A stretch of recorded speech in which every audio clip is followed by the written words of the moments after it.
Welcome, ladies and gentlemen, to the real Cut My Music Wrestling. It's your boy, the Black Patriot, once again bringing you the dopest wrestling content on the net because wrestling is my number one passion and wrestling is my number one priority. Yeah. Now that the comments are out of the way, guys, remember, like, comment, share, subscribe. It's a small thing for you, but for me, it means the world, and it means the world to the channel. And I just want to let you guys know I've been in the process of moving. I've been to and fro the last few weeks, so my videos are coming out slower than usual, but they will be coming out. I have a Raw review to do, which is this video. I have a SmackDown video coming out, and of course I will cover the upcoming Money in the Bank pay-per-view. And now that that stuff is out of the way, let me just say the episode of Raw was not the worst episode I've ever seen. And when I thought Raw was going a step into the right direction, and I thought they were stepping things up, I thought they felt the pressure, they felt the fan backlash, and they wanted to prove to us they weren't a complete shit show. Well, I was sadly mistaken. Just like the SmackDown show, the show was painfully mediocre, dreadfully boring, and just not a lot happening. It's like from a week to week basis, the WWE has literally stopped trying. They're literally not putting enough thought or care into the product. We're seeing it. The fans are seeing it. We're all seeing it. We're all feeling it. The show starts off with CM Punk. I am a huge Punk fan. I've been a CM Punk fan ever since day one. I knew about him when he was in Ring of Honor before he even got signed to WWE. I knew about Punk when he was on the Indies. So I've been a Punk fan since day one. Punk is and I'm gonna say this, I'm even above The Rock and Stone Cold. I think Punk is the best mic worker. He doesn't overly rely on catchphrases and just things and sing-alongs for people to say. He talks with clarity. He talks with conviction. He talks with passion. You believe that he believes what he's saying. So he is a great promo worker. He starts off by saying that we are now in the summer of Punk, young, and it's about time that he gets some gold. And I believe that. It is about time he gets some gold. He's been back for a while now, and I thought he would at least have won the World Heavyweight title by now. He could be a WWE champion. You can't say that he can't. He's up there, but like he would have been a better champion than who was champions. Cody Rhodes, Gunther was a world title. Damian Priest was a world heavyweight champion since CM Punk be back. You can't sit up here and tell me that any of those three guys are actually better than Punk. They aren't. Punk would have been a better world champion than Cody, Gunther, or Damian Priest. But all those guys have had the belt, and CM Punk hasn't. So we're in the summer of Punk. It's about time he gets some gold. He mentions Jay because he's talking about getting gold. He says, Jay, if when I win the Money in the Bank and me and you meet in the ring, I respect you. I have a lot of respect for you and what you've done. But when we meet in the ring, it's going to be business, not personal.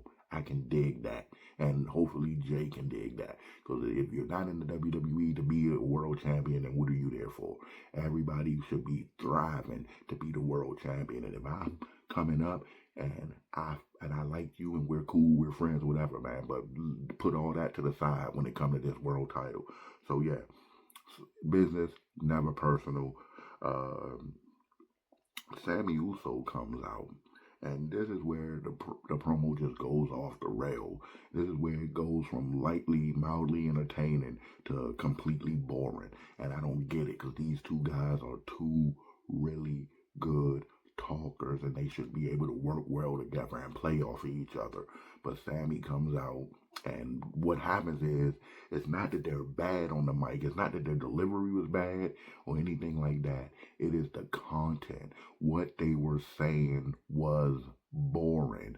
What they were saying was things that we've heard before. They didn't give us any new information. They didn't give us anything groundbreaking. It was just a status quo promo that was not entertaining, yo.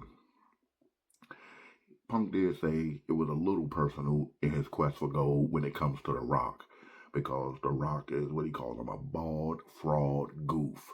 I guess what is this, Triple H using the wrestlers to lash out at The Rock, because CM Punk has no reason to feel that way about The Rock. And technically The Rock is his boss. Rock is a board of directors. He's on the board with TKO. So maybe we'll get a Rock versus CM Punk feud in the future, because obviously The Rock ain't gonna allow his character to keep getting ran down this way. Who knows? He's a bald fraud goof, yo. He said it's personal with Cena because Cena sold his soul. Sammy is on the lines of, we need Punk to win the title. It is a must win. Punk must win the match, and Punk must defeat and go on to win the world title to save this place. He said because if Seth wins, it's over. Why would it be over if Seth wins? Seth is not that guy. He's never been that guy. He isn't threatening. He isn't intimidating or menacing. Seth winning the title would just be another mid guy winning a mid title, because we all know the WWE title is the actual true world title of WWE. Clearly, that guy that holds that belt is considered the top guy. So everything else, everybody else is secondary to that guy. So like I said, the promo is nothing.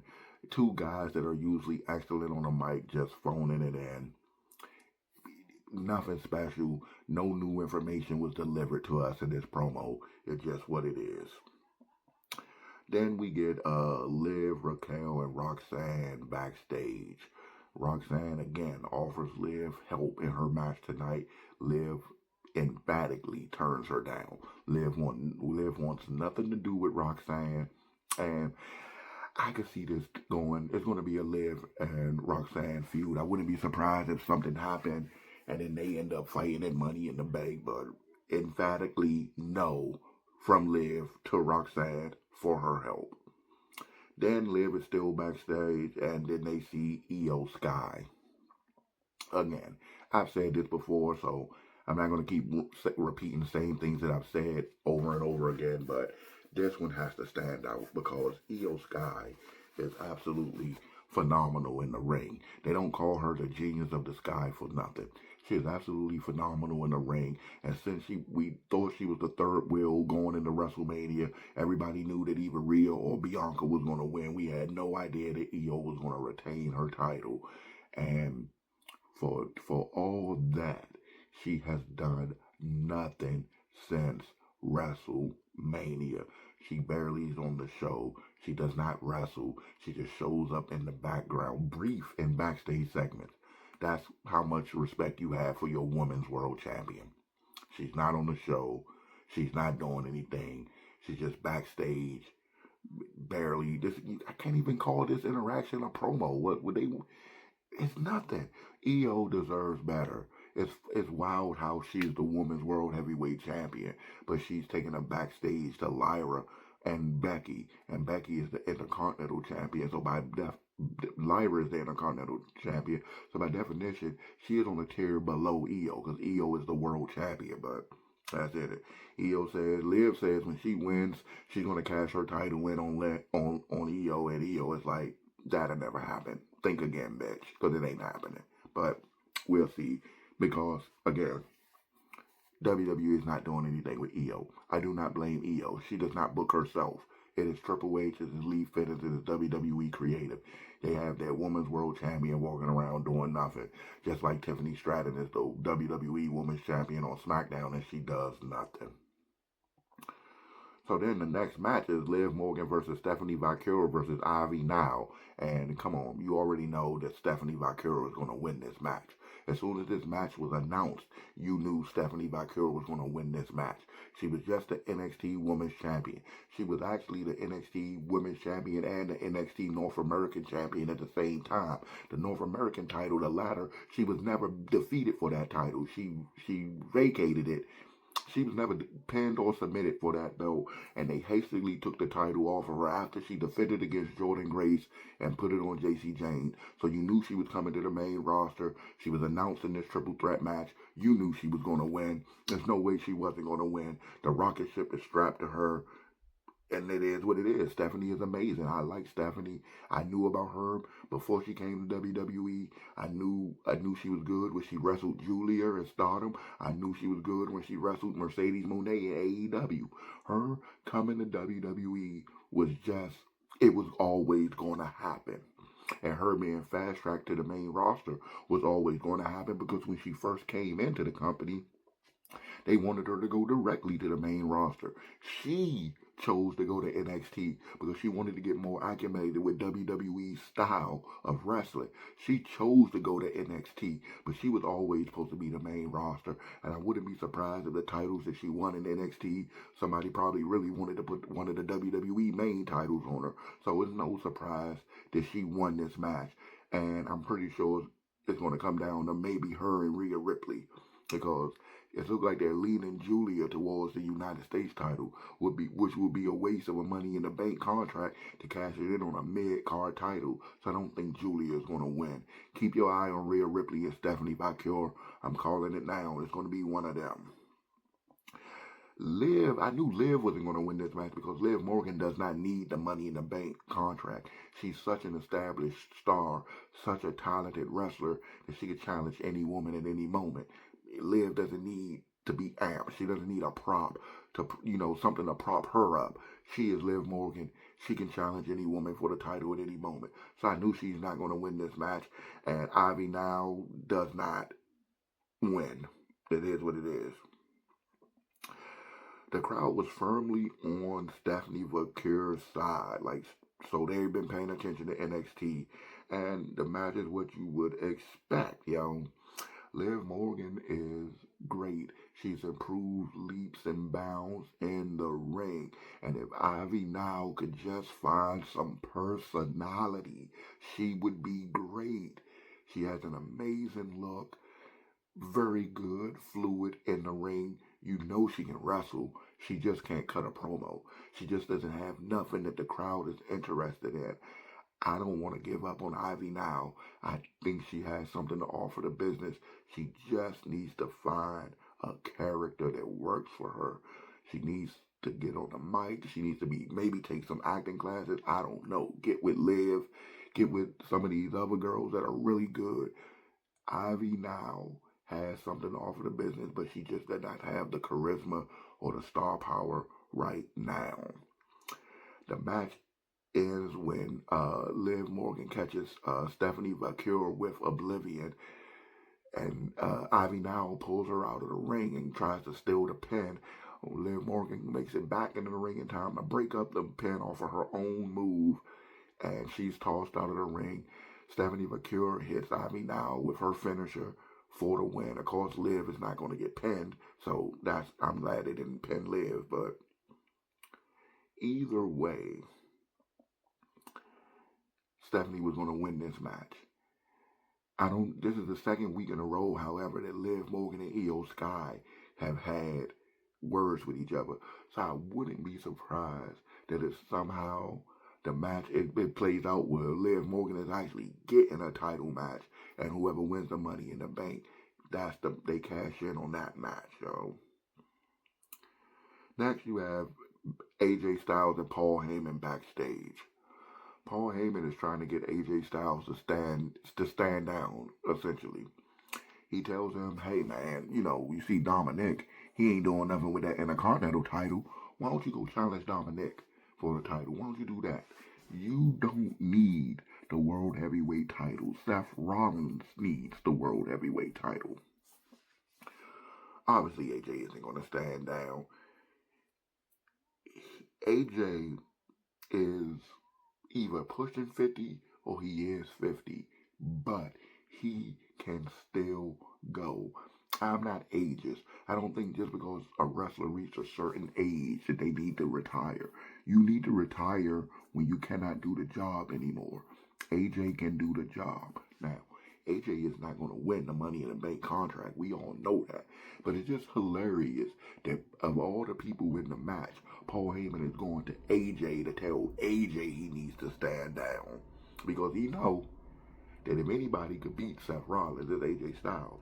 AJ Styles is the one who lost to Seth Rollins in the initial World Heavyweight title. I wanted AJ to win that belt so bad. But WWE booking was so terrible and so transparent, and people didn't see it at the time. But I already knew Seth Rollins was going to win. I already knew. But AJ should have won. And I would not mind seeing AJ get another shot at any one of the two titles before he retired. But chances are it's not going to happen. And then you get a video message from Rusev to Sheamus. And this is why I have a problem with this. Because they've been doing this a lot. A couple of weeks ago, maybe even last week, Rhea Ripley wasn't on the show, but she did a video package. So I was like, oh, I guess she ain't wrestling. Why is Rusev not wrestling? You turned him heel against Better Judgment because fans want to chant for him and he should have come back doing Rusev Day. Okay, you came back, you made him heel, and he's not wrestling. He sends a he's threatening Sheamus like, stay out of my way or he'll send him home injured. I'm not interested in this. And I'm moving along to the Sheamus portion of this clown show.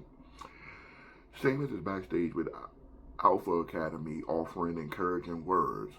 And he says he bullies bullies, yo. The match between Sheamus and Rusev should be good. You know, Sheamus going to deliver a banger after banger after banger. Rusev and Sheamus have history. It's a good storyline if creative can put thought into it. But we know they won't. They're just going to hastily throw these guys together. Leave it to them to leave it all in the ring to have a good match. But the premise and the story and why they're fighting, you know it's going to be ridiculous. You know it's going to be ridiculous. When has it not been ridiculous, yo? Next, we get Judgment Day versus the War Raiders with New Day on commentary, and the crowd is chanting New Day sucks, and they're not even in the match. That's hilarious, yo. The War Raiders take control of the match early on with team-up attacks and Big Ivar high-flying all around the match, all around the ring, I'm sorry.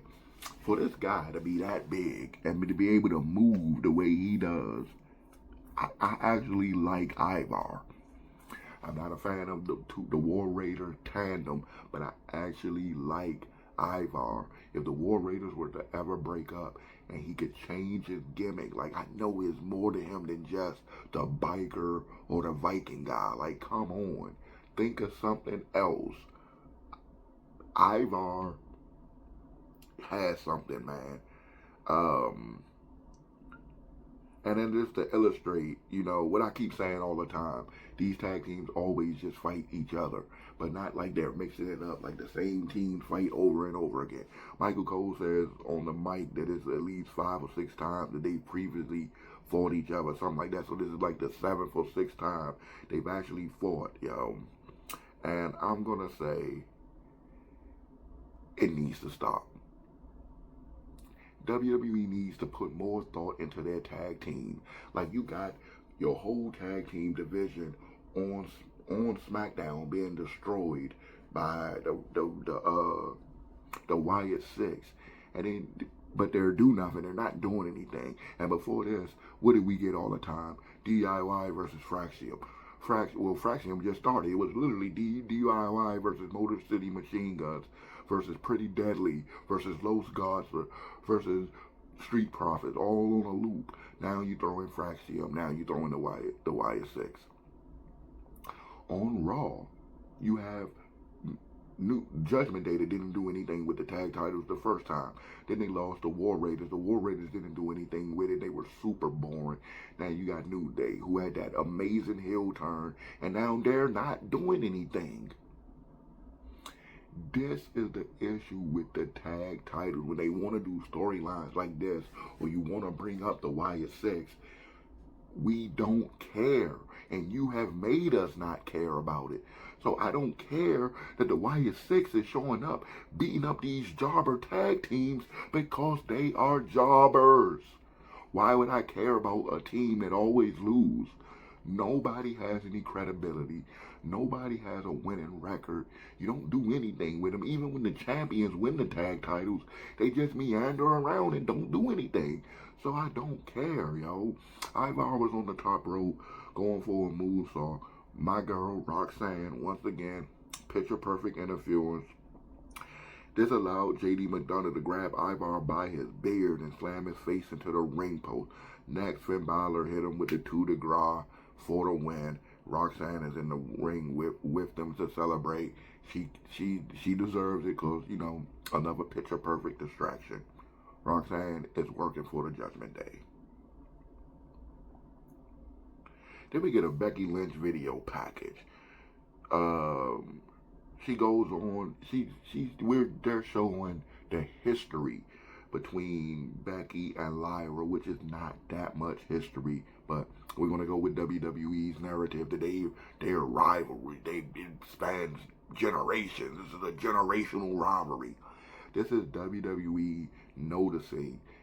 This is WWE wanting to push Lyra, but they notice that the fan interest is not there. So they need Becky Lynch to give her the rub. And it's sort of working. Here's my thing on this. Lyra has already beaten Becky twice. I don't believe Lyra is going to win this third encounter. It would be interesting if she do. I can't say for sure she's not, because clearly the rocket ship is strapped to Lyra. Somebody in the back likes her. Somebody wants to push her. I like her, but I'm not going to sit up here and act like she's incredible in the ring. But I'm not going to sit up here and act like her mic doesn't need work. And I'm not going to sit up here and act like she lacks charisma. Because when her music hits, it's solid. She gets a little pop on that woo part of her song. Obviously, because the people want to cheer, but, you know, dun dun dun, whoa. But they don't really, not that many people are actually wooing. But if Lyra were to turn, and everybody said it's starting to get cliche, but she said she needed to be angry to fight with Becky. So maybe if she becomes a heel, that, or they need to amp their storytelling up and allow Becky to do something really despicable to Lyra. That is the only way the fans are going to be interested. Either she turns heel and they do a reverse and Becky is forced to turn back face and something happened, or Becky has to do something really heinous to Lyra to get the fans involved. Because right now, this feud could be it could be red hot, but it is lukewarm. Then backstage, you see Stephanie McMahon and Rhea Ripley for the first time, and of course the crowd popped for that. You see that, and they know that one day it's going to come down to them too. Mommy is the face of the women's division right now on Raw, but Stephanie is the hot up and comer that has the fan support. It's going to be interesting to see that dynamic and where it goes from there. Then you get Lyra Valkyria. She comes out and she immediately calls out Becky. And I will say, Lyra is getting better on the mic. And the crowd, however, was with Becky. And Becky is the heel. And Lyra is the face. That is what I'm saying. Lyra, Becky, it's going to take, just being in Becky's vicinity is not enough right now. I don't know if maybe they got to go back when Triple H put Shawn Michaels' face through glass. They don't have to go to that extreme, but either Lyra is going to have to turn heel, or Becky is going to have to do something unspeakable to her. Because then we're going to have to give Lyra sympathy, the sympathetic baby face. Because just them two clashing and brawling is not getting Lyra over. But Lyra goes, she does say she knows Becky has locked in something inside her, and it was anger. Anger is what she needed, and she knows she can beat Becky because she done it twice, yo. So this is Triple H attempt at foreshadowing. She keeps saying how she's beaten Becky on 2 previous occasions. That tells me that Becky is going to win the third encounter. But is Lyra going to come out of this better? I don't know. I don't know. I like Lyra, so I would really want the fans to be more engaged with her, but I don't know. Then you get a Sami Zayn and Jey Uso segment. And once again, Jey comes out and he proves that outside of like CM Punk and Becky Lynch and Rhea Ripley, that he's the only other legit star, the most over guy on any roster outside of LA Knight, who is being buried, who should win the Money in the Bank. Jey is your guy. Jey is a superstar. He comes out with Sami, and Sami even got a custom pair of Jey's Yeet glasses where they say Sami on them. And it's going to be Sami Zayn and Jey Uso versus Bronson Reed. And what I witnessed here with this match is a brief display of great storytelling. This match is what could happen when creative get their head out of their own asses and deliver on what the fans want to see. It's clear that they put some thought into this segment, and it's clear that they wanted to send a message home that, that Seth Rollins' group is a force to be reckoned with, and Sami and Jey are the White Knights riding in to stop them.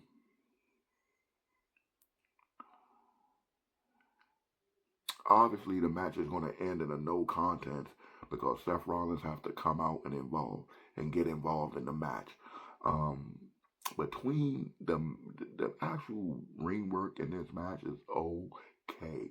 Jey is stepping his game up. He's adding the choke to his arsenal. I mean, he does his Samoan stuff. He added Roman Reigns' spear to his arsenal. You gotta give the man credit, yo. I keep hearing too much talk of how bad Jey Uso is, and I don't understand how people cannot see that he is carrying Raw by himself. But I keep seeing people talk about how bad he is, how bad his matches is, how bad his promos is. This man is literally carrying the show by himself. So if you think Jey Uso is bad, that's on Triple H. That's on creative. Because when I look at these shows, I'm bored out of my mind unless there's a yeet session going on. And then the person that's responsible for those entertainment sections is Jey Uso, man.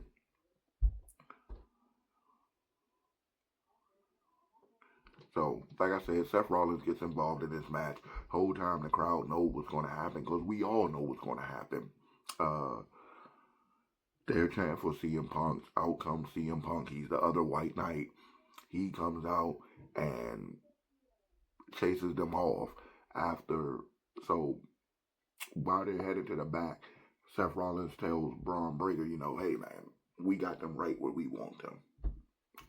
Right where we want them. We'll see. Liv Morgan is backstage in the clubhouse with Finn Balor. Finn is trying to play it off like he don't know what's going on, but Liv is on to him. And she really is. And Finn Balor can try to play dumb, try to act stupid all he wants, but Liv Morgan is not dumb. She is not stupid. She is a master manipulator herself. The whole thing with Dom was just for her to get under Rhea Ripley's skin. It was just for her to be like, hey, I took your title, I took your group, I took your man. So she told Rhea that she was going to take everything from her. So Finn he's not being as smart or as sneaky as he think he is. Liv Morgan is on to him, and it was hilarious. We didn't see Carlito because just like R-Truth, Carlito was also released. And we didn't see the PlayStation, so I'm assuming that was his PlayStation. He must have taken it with him. But I want to see where this is going to go. Because Finn is clearly jealous of Dom. He wants the Intercontinental title. Dom has it. Dom is another champion, just like Io Sky, just like Tiffany Stratton. He's the Intercontinental champion, and he's not doing anything. You would think Lyra's women Intercontinental title is more important than him because she already got a match at Backlash. We don't know what Dom is doing. But yeah, that was the gist of the segment. Finn Balor's being schemy, and Liv Morgan is on him. Next, you get Kairi Sane versus Raquel Rodriguez in a throwaway match, yo. It's okay, but it's certainly not. It wasn't that good, yo. And for you to throw Raquel in there, like, and I'm that guy. I've always been saying, hey man, it's women versus women. The size shouldn't matter. Stop comparing women to men, physiques and everything. But at a certain point, okay. This is goddamn Kairi Sane versus Raquel Rodriguez, and Kairi Sane won. And I'm talking about one Raquel is like three of Kairi's. Kairi is like the size of Raquel's leg. Like, I am a huge fan of Raquel Rodriguez. I was a fan when she was in NXT champion, and she was Raquel Gonzalez. Okay, Raquel needs to find that. She needs to get her. She needs to get her inner Gonzalez back. Cause when she was Raquel Gonzalez in NXT, she was wrecking chicks. The only person that could stop her was Rhea Ripley. She was dominating the NXT Women's Division, and I'm talking about she was not having it. That was Triple H booking her. He's the leader of all the WWE now, and now he got her getting her ass beat by Kairi Sane. I like Kairi. Kairi is a very capable wrestler. She's one of my favorite Joshis. I was always hoping she would come to WWE back in the day when she was Kairi Hojo, and I used to see that elbow. I used to be like, that is the greatest elbow drop in professional wrestling.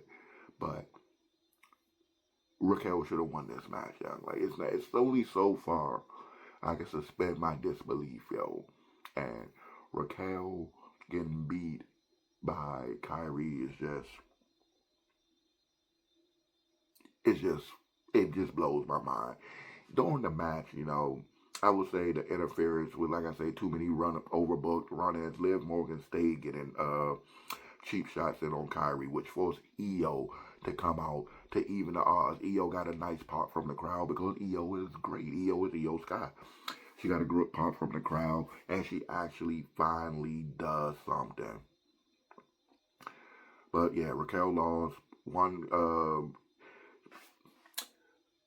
Io came out and was cleaning house until Raquel grabbed her and snatched her up by her hair.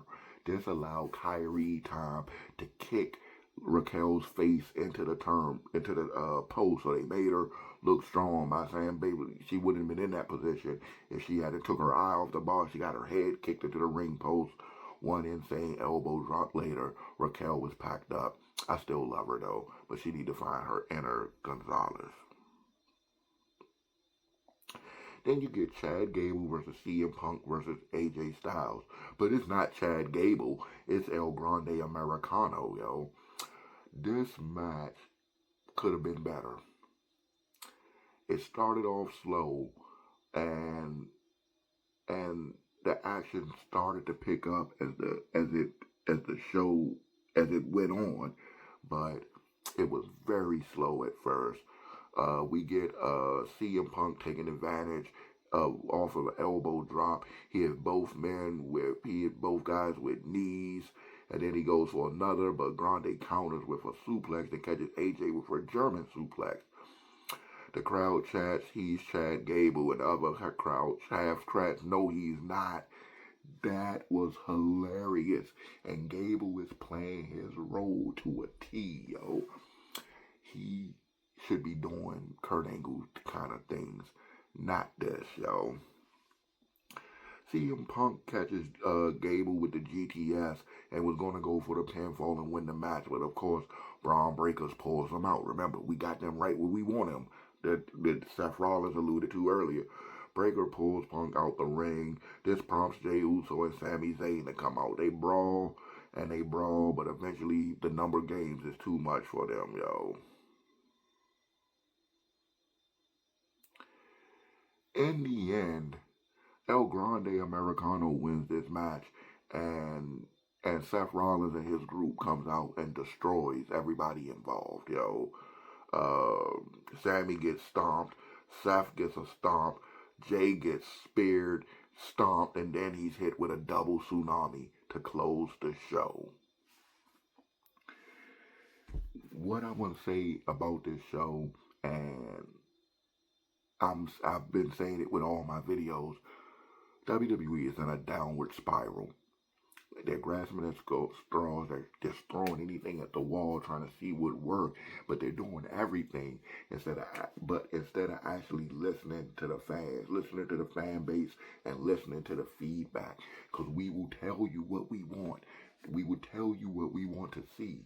The cheers, the applause, the reviews, everything tells you what you should be doing.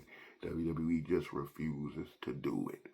So again, if I have to rate this Raw, it wasn't the worst. I cannot go higher than C, just like I gave the last one. This is a C minus actually because it was slightly worse than last week. Almost a D episode. Raw gets a C. It is what it is. So, like I've been telling you, expect mediocrity. Don't get your hopes up.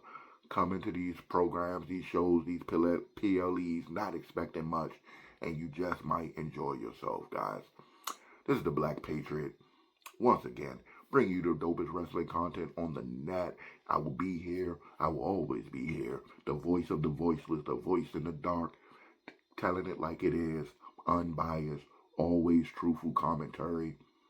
The real Cut My Music wrestling, guys. Like, comment, share, subscribe. And as always, I'll catch you in the next one. Be safe.